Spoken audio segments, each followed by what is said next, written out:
है ना। बौद्ध धर्म का तो ये कोड ही है, अहिंसा परमो धर्म। तो हमको यही सिखाया जाता है कि जो अहिंसा है वो परम धर्म है, अहिंसा परम धर्म है, अहिंसा परम धर्म। अगर ऐसा होता तो महाभारत का युद्ध क्यों लड़ा जाता? उस समय तो साक्षात हमारे भगवान थे ना। तो इसको क्या है, हमको आधा कोड ही बताया गया है, अहिंसा परमो धर्म। पूरा मंत्र इस प्रकार से है कि अहिंसा परमो धर्म, धर्म हिंसा तथेवचा। मतलब अहिंसा जो है वो श्रेष्ठ धर्म है या परम धर्म है, लेकिन धर्म की रक्षा के लिए हिंसा जो है ना वो उससे भी श्रेष्ठ धर्म है, उससे भी श्रेष्ठ धर्म है। मतलब जब कभी भी धर्म पे अगर आंच आती है तो आप बिल्कुल युद्ध कर सकते हो। इसका ही उदाहरण है हमारा महाभारत का युद्ध।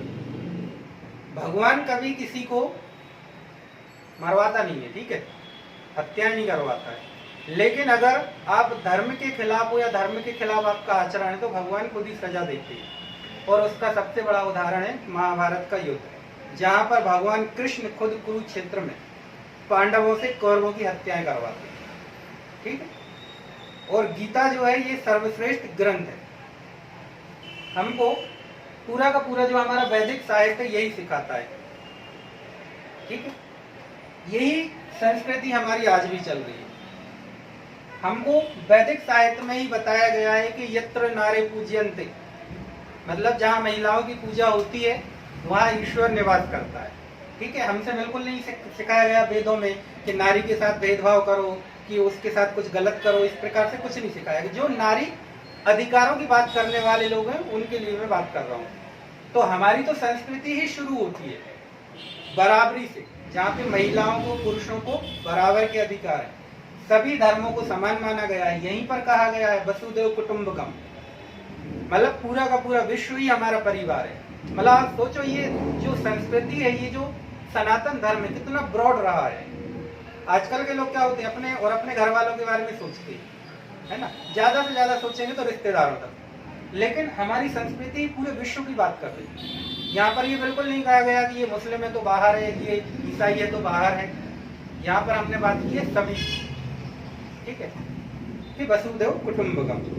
तो इस प्रकार की और इतनी महान संस्कृति है हमारी। इस महान संस्कृति को आजकल के इतिहासकारों ने, मतलब धूर्त इतिहासकारों ने बहुत ही तुच्छ बताने की कोशिश की। समस्या ये है कि हमारे यहाँ कुछ ऐसी सरकारें रहीं पावर में, और ऐसे उन्होंने ऐसे इतिहासकारों को पालित पोषित किया, बड़े बड़े संस्थाओं में बिठाया, ठीक है, जो इस संस्कृति को लगातार गाली देते हैं। मतलब जिस पत्तल में खाते हैं उसी में छेद करते हैं। क्यों? सिर्फ थोड़ी सी सस्ती लोकप्रियता के लिए।